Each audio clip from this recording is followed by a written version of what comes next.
So you want to know if the narcissist is missing you like you were missing them?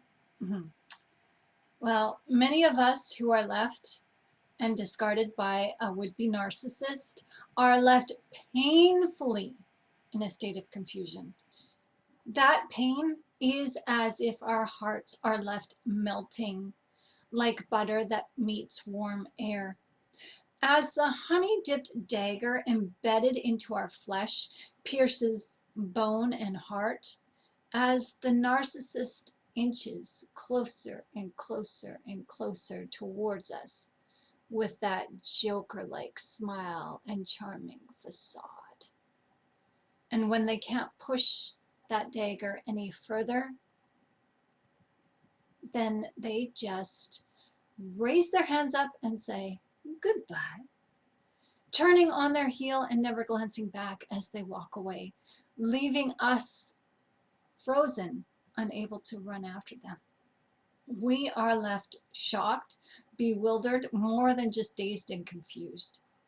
And once the tears start to fall, then the pain in the heart sears within, burning our senses as we stand paralyzed, frozen in emotional burdens that is abyssal. We lay there in this wake of heartache and pain, waiting for them to come back, and we ask ourselves in the meantime, wait a minute, did they just do that to us? Did they just really tell us all of this? Am I really nothing to them? Did I hear them correctly? Oh, maybe they just went to go get help. Surely they'll bring rescue, right? I can't do this on my own. They did this. How could they just leave me like this? Well, yes, they did do this to you. And yes, they can very easily do this without thought.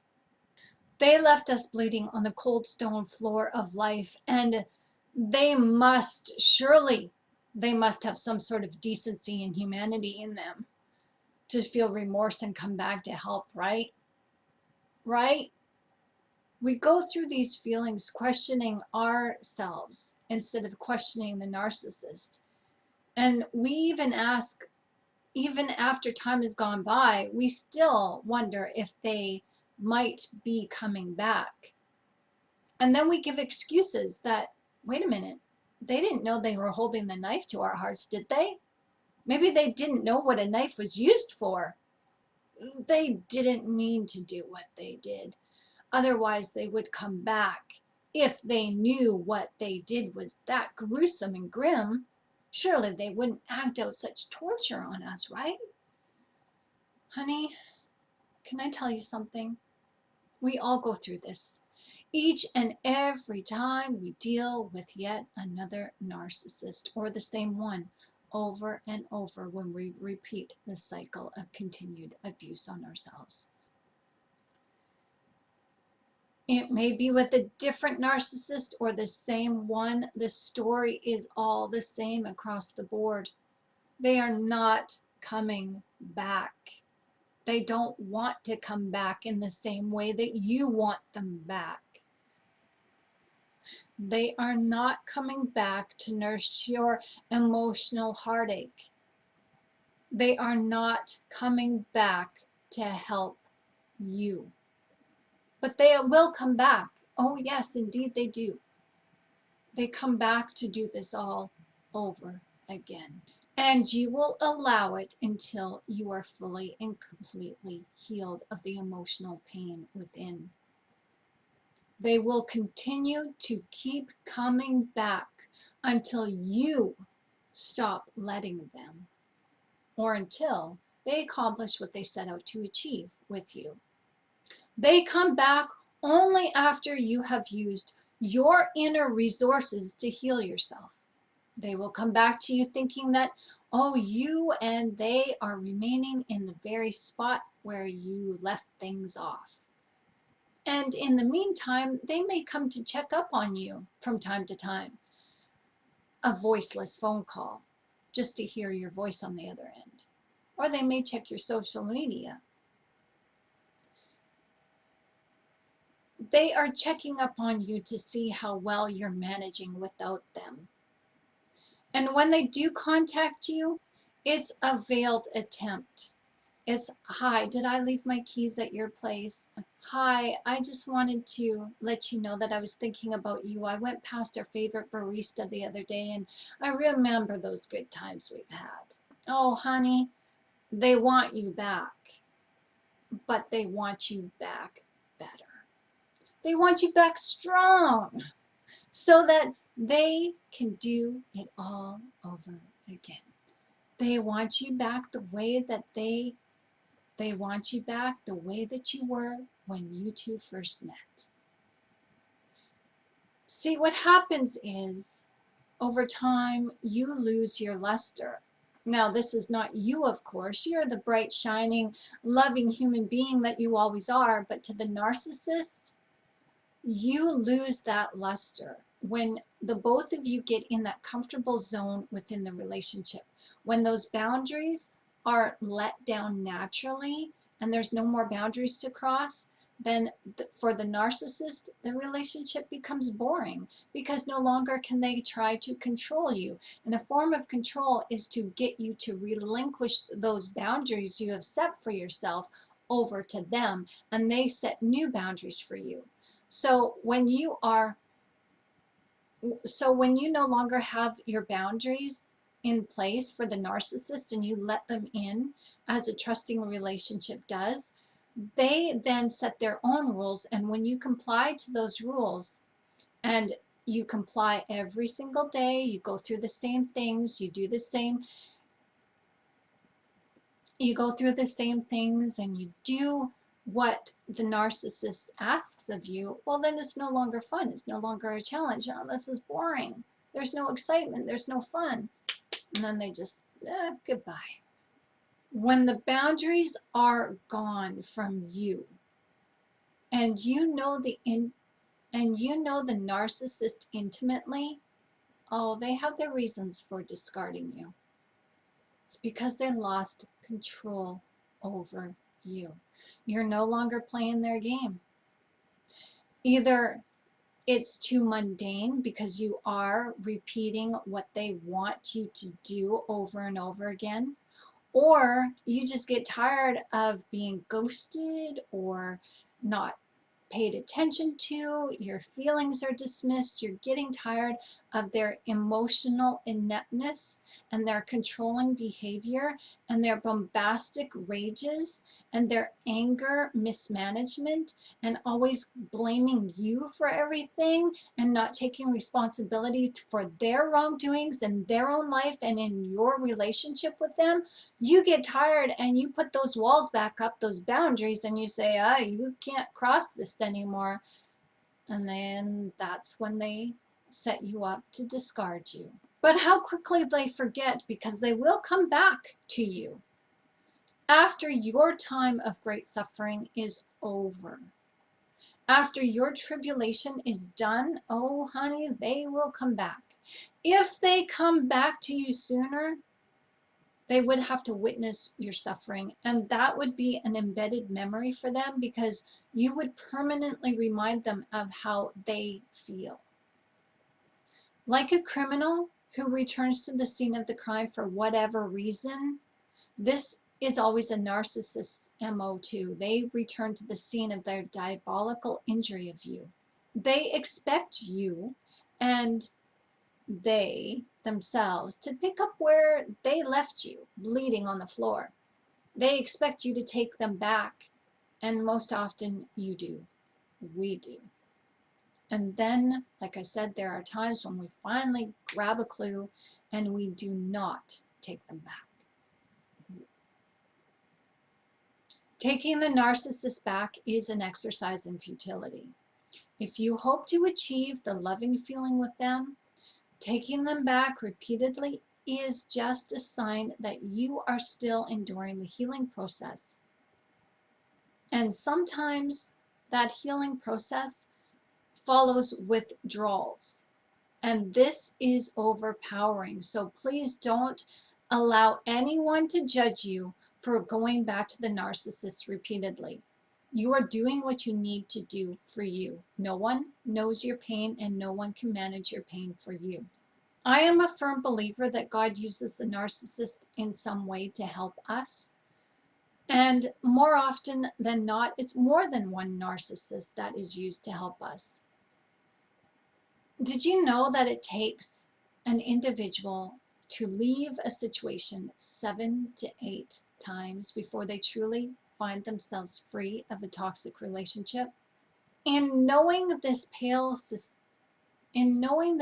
statistic, please be careful, because 7 is the sweet spot number to our freedom. And repeated behavior after that, as we do return to the narcissist repeatedly, it's just what happens. This return sets us up for dangerous situations. You never know exactly what type of narcissist you are dealing with until you face them repeatedly, especially after you have done the inner work. Your inner work will demask them quickly. And if you are not far along in your inner work, you may still think that they, the narcissist, can have a change of heart, when the reality will always be they want to change your heart. The more they leave you, the narcissist knows, at least subliminally, that you are now much stronger, and that makes you more alluring, because you've got those boundaries up again, and it's all a control issue with them. They see you as a challenge. They fool themselves into believing that if they knock down those boundaries the first time, they can do it again, especially if you come back repeatedly. It's like, oh, they're so weak for me. I can knock them down. I can knock those boundaries down like nobody's business. It's all right. They are so sure of themselves. However, when you do the inner work, look out. You're a project that they never bargained for. And that means that they have to up their A game. They have to become more diabolical, more sinister, and they become downright dangerous and maniacal in order to break down those strong barriers that you have for yourself.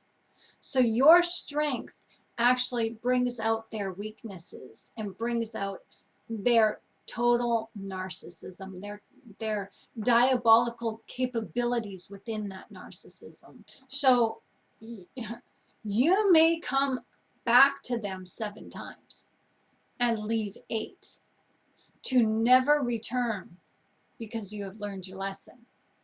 And some people, sad to say, that they have learned that lesson with their very lives through suicide or even murder.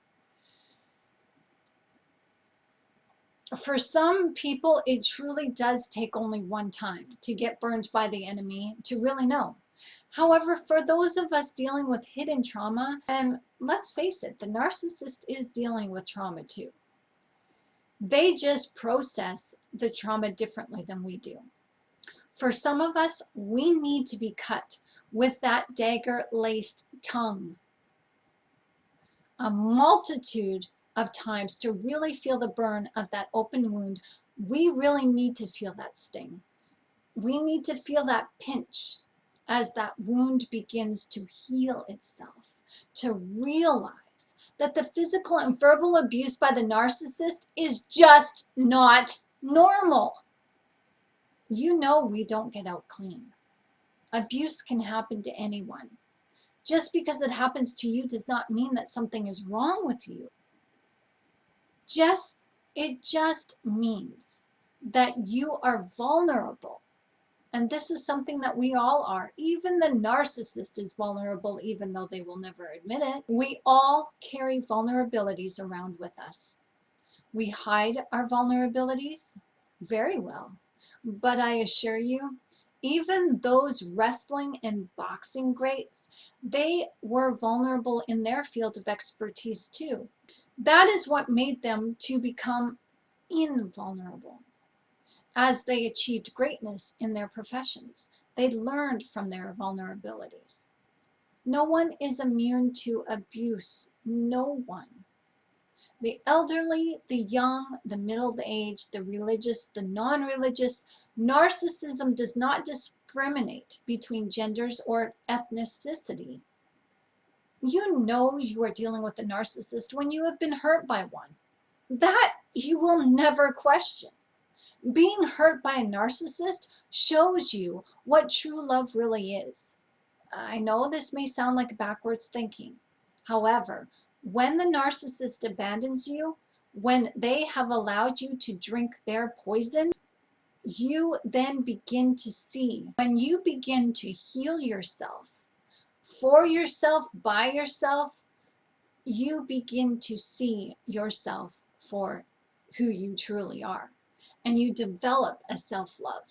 It's always been there. The narcissist has just exposed you to you. Self-love is the greatest gift you can ever give to yourself. Because, honey bunch, this is the way to finding and receiving true love. True love is forever. True love is forgiving. True love is real, honest, and sincere. True love is caretaking, as it is breathtaking. And when you take care of yourself, oh, you take your own breath away. As you learn to delight in your truth, you now can see, thanks to the narcissist. If you clicked on this video wanting to know if the narcissist is missing you like you are them, I tried to use the first portion of this video to help you detach from your feelings just a little bit by giving you some very real heartfelt descriptions of the feelings that go along with betrayal one might feel after the narcissist abandons you. They do not discard you to leave you. This is my opinion. They discard you because you are of no more use. To the narcissist, if you do not perform to task according to their expectations, you, my dear, have an expiration date. They emotionally abandon you through the discard, and then they physically leave you. This is not anything to do with you. You did not do anything wrong. You are not flawed. No loving person would ever do such a thing to someone else. May I repeat that?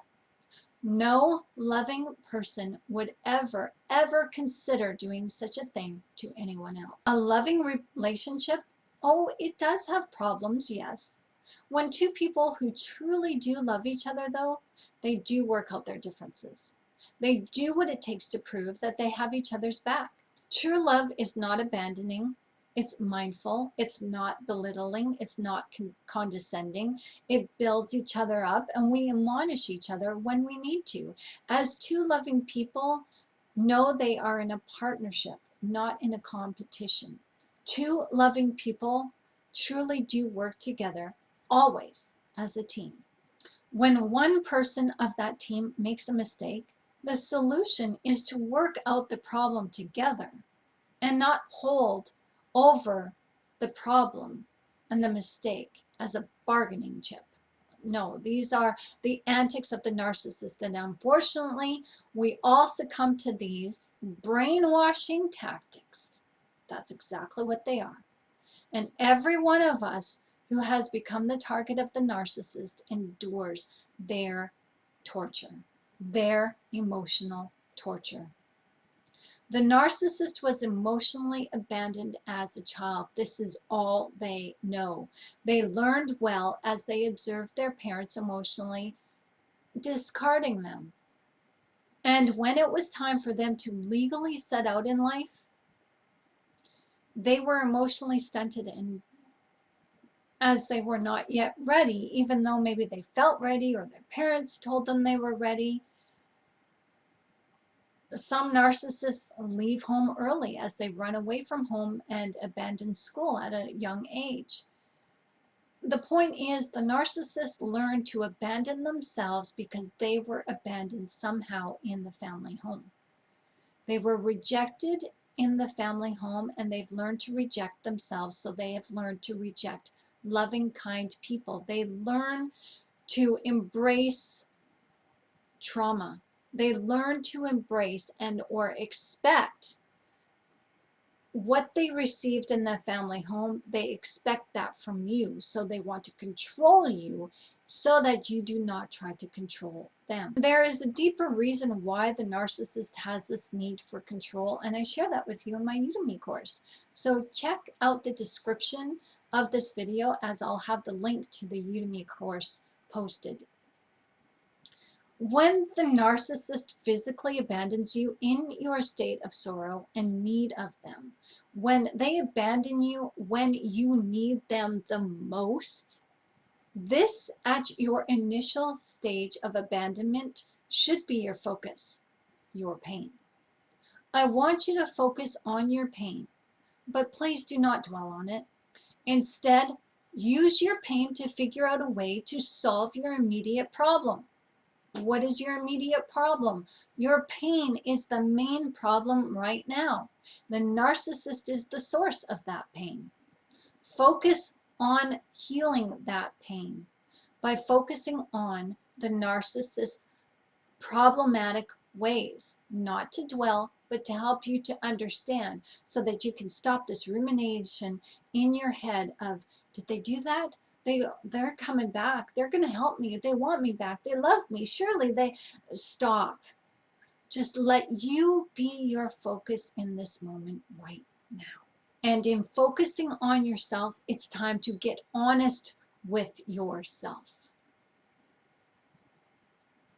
No one else can soothe the pain or take it away but you. You have to find strength within yourself. It's already there. You can nurse yourself back to emotional health. Focusing on whether the narc is missing you or not does nothing to solve and fix your pain issues. It only serves to placate your wounded and shadowed ego at this point. Yeah, but Shannon, I hear you saying it. Okay.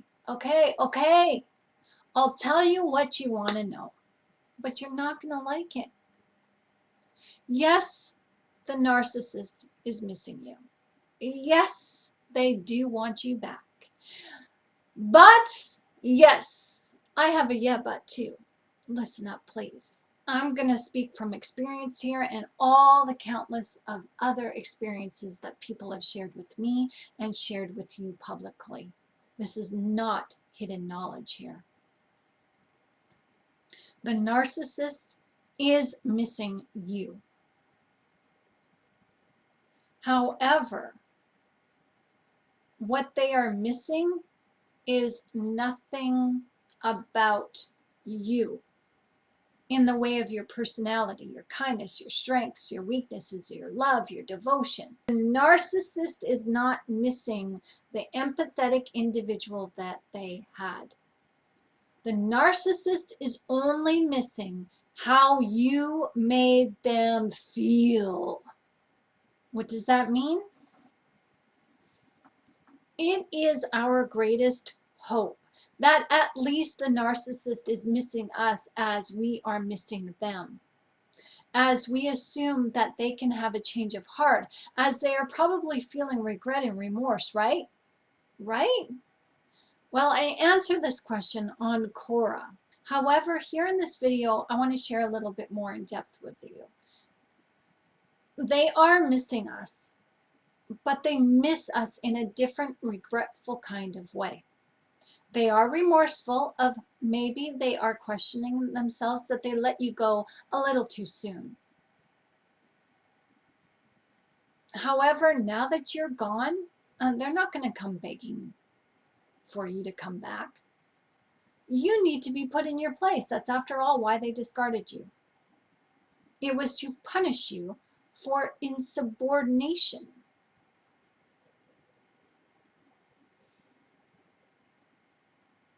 And they are hoping that when you take them back next time, or they take you back, excuse me, the narcissist will never see it that they take you. The narcissist will never see it that you take them back. Oh, they take you back. And when this happens, Next time, they are hoping that you learned your lesson. Their silence and their trajectory of their projected pain onto you is an attempt to punish you, to get you to see that under no circumstances are you allowed to ever defy the narcissist. Next time you come back, you are to know your role and never, ever, ever, ever question that again. Oh, they are missing you. They are missing how you would cook and clean for them. And this is just an example. You know what you did with the narcissist, and you know what you did that made them happy and content. They are missing how you did their laundry, how you took care of the home, how you drew them a bath after work, how you catered to their every single need, and yes, even sexually. Oh, the poor little nugget buddy. Oh, how they have forgotten how these things were demanded of you, and they have the nerve to sit in pity of themselves and how they miss you. They forget how they bullied you into compliance. They forget how they intimidated the hell out of you in order that you perform without their demand. See, at first they become demanding, but after a while they expect that they no longer have to demand what they want from you. It's expected of you to just know, because if they have to demand or ask of you, you're going to get punished. You should know what the narcissist is thinking, and you should already be one step ahead of the narcissist to cater to their needs. They forget how they forced you to do for them what they could do for themselves. That never once did they ever return the favor of you. You never got that bacon cooked. You never got breakfast in bed. You never got a bubble bath drawn for you after work. No, you had to come home and cook and clean and deal with the kids and deal with the neighbors, deal with family members, all the while they sat and ate Cheetos on the in front of the TV. I'm just making a scenario off the top of my head. For some of you, you can relate. And while you're doing all of this, they even let you clean up your own vomit when you're sick. Yes, literally. How thoughtful of them. The narcissist forgets how they treated you so badly and had to bully and threaten you in order for you to bend to their will. Do you really want to know why they're missing you, honey? Really? They are missing the mold of you. They are missing the you that they think they created in you. They are missing how you obeyed and delivered without hesitation. It seemed to them that you liked attending to their needs. Oh, you kept coming back. You didn't bitch and argue. Oh, maybe sometimes, but that's minor detail. For the most part, you did what they wanted you to do. You didn't complain hardly ever, so how could you? They don't see that if you objected, you would get beaten verbally or physically if you did. But no, they quickly forget that, and they don't take that into consideration. Oh, shucks. They really liked how you cooked their bacon crispy on the edges and left it tender and juicy in the middle. You're the only one who knows how to cook their meals properly. And they could go for some bacon right now. Oh, sure. They are thinking of you fondly in this moment. They are thinking how they could use your services, that's all. They are thinking how it would be a good moment to be served breakfast in bed. Because your cooking skills, oh, damn, that bacon was just so good. And baking skills are not necessarily culinary skills. It could be bedroom skills, if you know what I mean. You made them feel special, whatever you did for them. That is all they're missing, how you made them feel. They are not missing your love. They are not missing your affection. They are missing your attention. They are not missing your genuine care of them. They are just missing that bacon, either literally or metaphorically, and you happen to cook it exactly the way that they liked it. But pity, you aren't there anymore. So what to do? Let's go check and see what's on CNN. Their attention span is very fleeting and very squirrely. And yes, your absence might put them into a depression, and they may be watching TV all day long, staying in bed because they can't find anybody as good as you. That's not your problem. That's theirs. And that doesn't mean that, oh, they're missing you and they're depressed and they're sad and, oh, they're regretful and remorseful. Again, the way that they are processing your absence is not the same way that you are processing their absence. You are processing losing love. That is a genuine innate nature within you. And on top of that, you are also processing the brainwashing, the lack of love and attention the narcissist wanted to take away from you by you taking away that from yourself. So you are dealing with unworthiness that the narcissist, either historical or currently, was trying to dismantle in you, all the while trying to heal yourself by finding within you that innate self-love. And we have been giving that innate self-love away to the narcissist. And so when the narcissist abandons us, we think that there is nothing left for us to give. And that's why we got to dig deep, because guess what? Love is everlasting. That love within you, that innate self-loving nature that you have for yourself is always there. It always has been present. It has not gone. It cannot be created. It cannot be destroyed. It is given from God up above. And it's in you.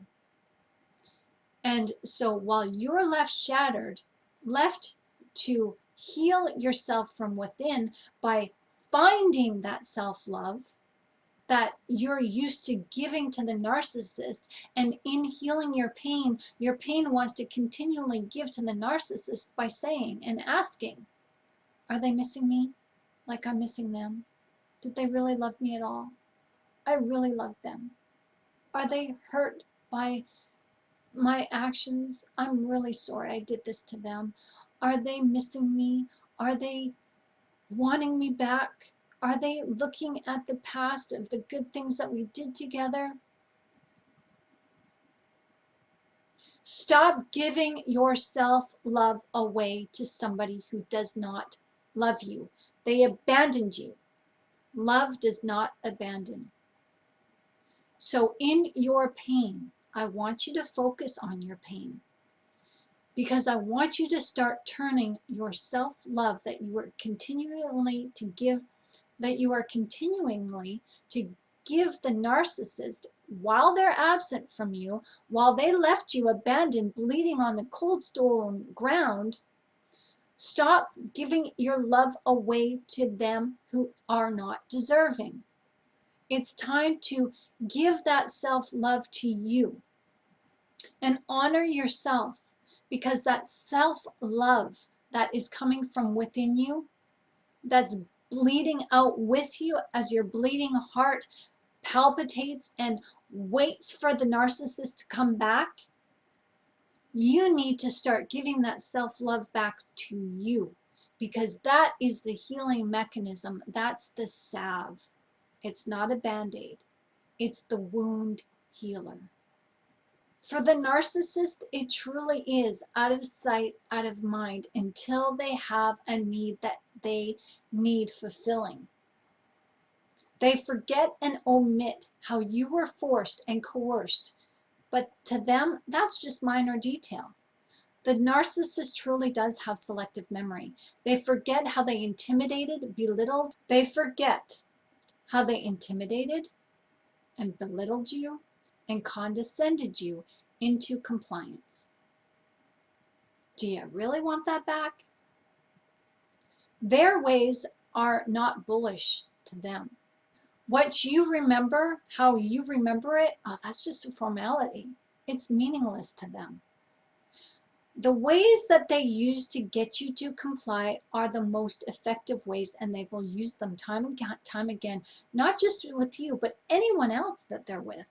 Because a narcissist will always use the path of least resistance.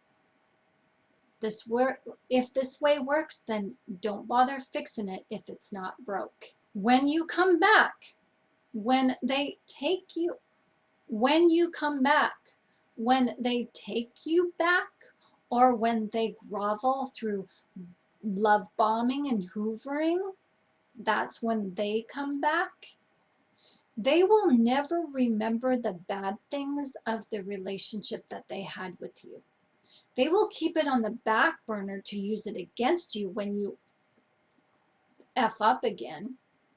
But until then, they have a selective memory, as they want you to remain focused on the good things, because the good things will initiate empathy and remorse and love and kindness for them. They will never take responsibility for the wrongdoing that they do in the relationship. So when they come back to you through the hoovering and the love bombing, or the phone call out of the blue, or the like on your social media page, know this, that the narcissist is missing how you made them feel. Because you did everything, I mean everything they wanted. Well, most everything anyways. This gave them the ego boost that they needed to really believe in themselves. They really had the ideal life when you were around. With you, they could live like a king, a god, because you made them feel so good. Just like a god. Wow. You did that? Remember, they have a selective memory. They were treated this way by you through manipulation, just like a dictator, just like a king in the Renaissance period. As I discuss in my Udemy course, a narcissist is in their ego. They want to be treated like a god. This is literal. They want to be worshipped. And they need to have you worship them in order to feel good about themselves. However, you notice that in their mind, the worship from you is free will, when in reality, it is forced upon you. Just think about that for a minute. They made demands on you like a god would, a god with a small g. Now I'm talking about the word God with a small g.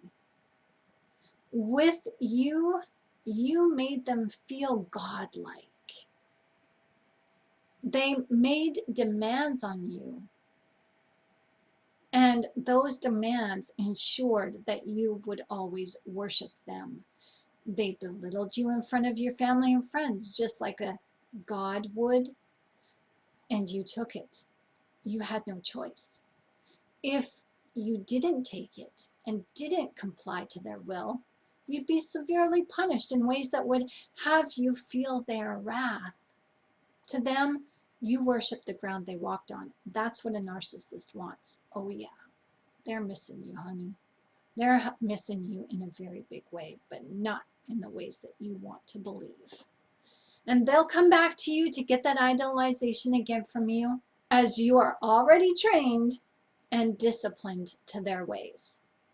And God doesn't have any use for you when you are injured emotionally or physically. You're a liability. A God has to walk away when you are left in heartache by their own hand, because a God doesn't need to take responsibility for the wrongs that they commit. They can't wait around for you to heal in their presence. You're taking up space. They need to find subjects to rule, to be idolized and worshipped. And when you're sick and nursing your emotional or physical wounds, well, you're not paying attention to them, so what good are you for? We're always replaceable to them. And at that time of your discard, you have already been replaced. They come back around when you are healed, and they come back in the between times just to inspect you, to inspect those wounds and see if you are really healing and growing, because they want you back, but stronger. They always do take you back, but it's always with less respect. Your discard is an inconvenience, and they're just waiting for you to get emotionally impaired again. Your discard was an inconvenience, yes. They didn't want to do it, but they had no choice, because you're, again, that liability. And this is something that they find a way to live with. Minions are always hard to find, hard to keep, and a dime a dozen. And this is why they come back to you, because their godlike ego has taken a shit kicking from someone else who got away just like you did. And that person, they left abandoned, left to wither in their own vulnerability, and they too had to look within for salvation. Oh, can I say this again? Yes, the narcissist misses you, because they need you, honey. They need your worship. They need your attention and dedication to them. They come back when you are whole, because your wholeness is of use to them. Your wholeness is what they use. Now, I hope this metaphor is of some use to you, because it is your reality. You need to know who the narcissist is to understand their mindset within this analogy. They do not think like you or I do. Clinicians have warned us that when you are dealing with narcissism in someone, often it is not diagnosed. Oftentimes, it is misdiagnosed or misrepresented from a different illness. Something like clinical depression, anxiety disorder, bipolar disorder, even schizophrenia, as there is a wide spectrum of disorders that underlie and accompany narcissism. So please be careful. Now, going on a spiritual tangent here, I'd like to ask you a question. What do you suppose schizophrenia is according to Scripture? What do you think madness is according to God's Word? What would you think Jesus would do about delirium and delusions? Understanding who the narcissist is, to understand their mindset, is essential in your healing. Timothy in Scripture in the New Testament lays it quite clear that the clinical traits of narcissism, as defined in the Diagnostic and Statistical Manual of Psychology, are traits of a person's character that are unbecoming of God.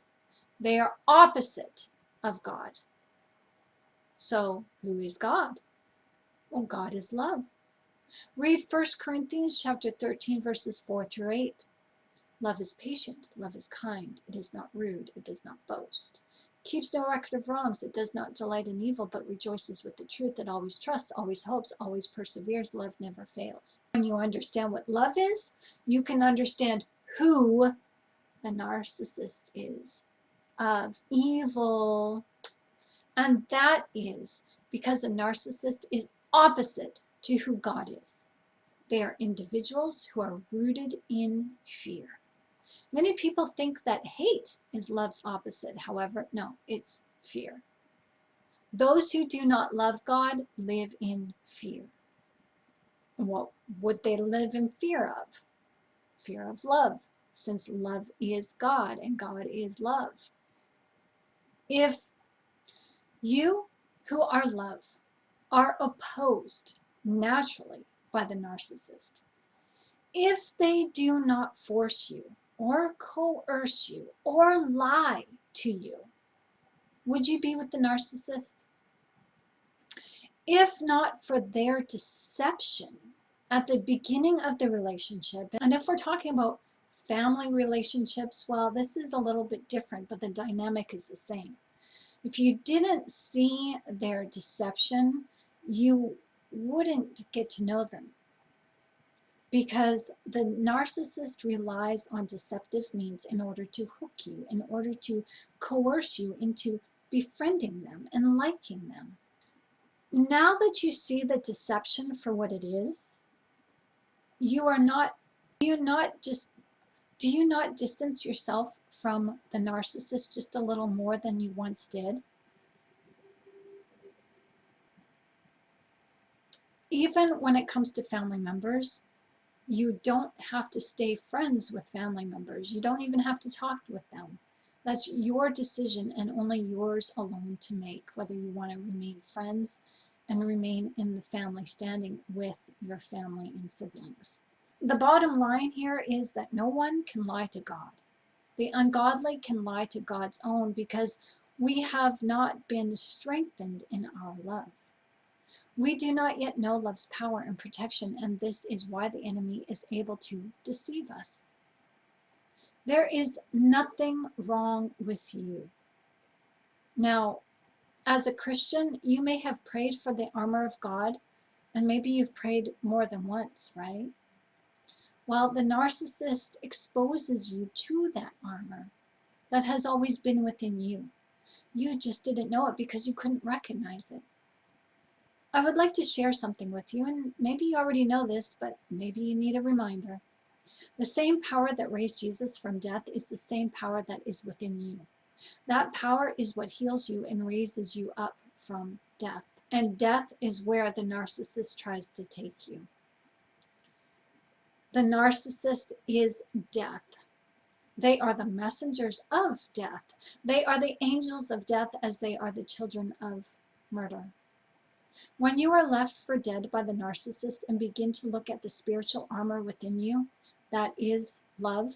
That love is who is Jesus, as love is your God, as God is your Almighty. You then begin to raise yourself up with His help out of the ashes. You become reborn as you spread your wings to take flight. When you become a messenger of love, as you wear the armor of love, you wear what is said, Ephesians 6:11. Put on the full armor of God, that you may be able to stand against the devil's schemes. The night is over and the day is at hand. Let us therefore cast off the works of darkness, and let us put on the armor of light. Romans chapter 13, verse 12. When you rise up, you have leveled up, and you are not concerned about the narcissist. You do not care if they are thinking about you or missing you. They did not appreciate what they had when you were willing to cater to them. They done turned you around and forced you to cater to them. Oh, heck no, those days are over. Now that you see it for yourself, and you will in time, you will be like, no, oh, hell no, no, oh, hell no. You will then spread your truth far and wide. And you don't even need to mention names. You only need to share in your toxic experiences with the narcissist and spread the love by freeing yourself of bitterness and hate. So, now that you've watched this video to this point, may I ask you this question? Do you still want to know if the narcissist is missing you? If you are missing them, I invite you to watch this video again and again until the message sinks in. What does it matter if the narcissist is missing you? They do not miss you like you miss them. I have shared that with you. Knowing who they are, does it matter still to you that the narcissist misses you? That is a part of their suffering and consequence that they must bear, however they bear it. I say, who cares if they miss you? It's better for you to be in your Holy Father's business and minding your own business away from the devil. Yes, friends, it's good to mind our own business because light has nothing to do with darkness. So let your light shine because you are light. You are born of it and rise above this mess because of it. If you're interested, as mentioned before, I have a Udemy course that is filled with hidden insight about narcissism that will aid in your healing. This is insight not like anything you have ever heard before. As you discover the genetic predispositions of narcissists and understand how codependency is healthy according to God's word. While there are some things within codependency that are unhealthy from a clinical standpoint, I help you to uncover the negative, unhealthy attachment fears that underlie codependency that we have all developed through trauma. That is why you wanted to know this question.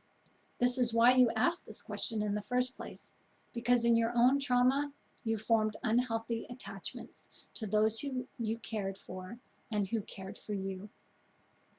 Uncovering the hidden trauma within allows you to see the narcissistic trauma you are going through and allows you to heal from within yourself if you just give yourself some time. You will find love, true love, and you will feel whole and complete. I invite you to check out my online course as I really value your input on this subject material. Ask me questions, offer suggestions on what you think needs to be included. We are all in this together, and thank you for being a part of this team, a collective of Jesus followers who love one another and care for each other as we build each other up because we are family. So if you've liked this video, please give a thumbs up and subscribe. My name is Shannon Gilmore, and thank you so much for watching. Be blessed.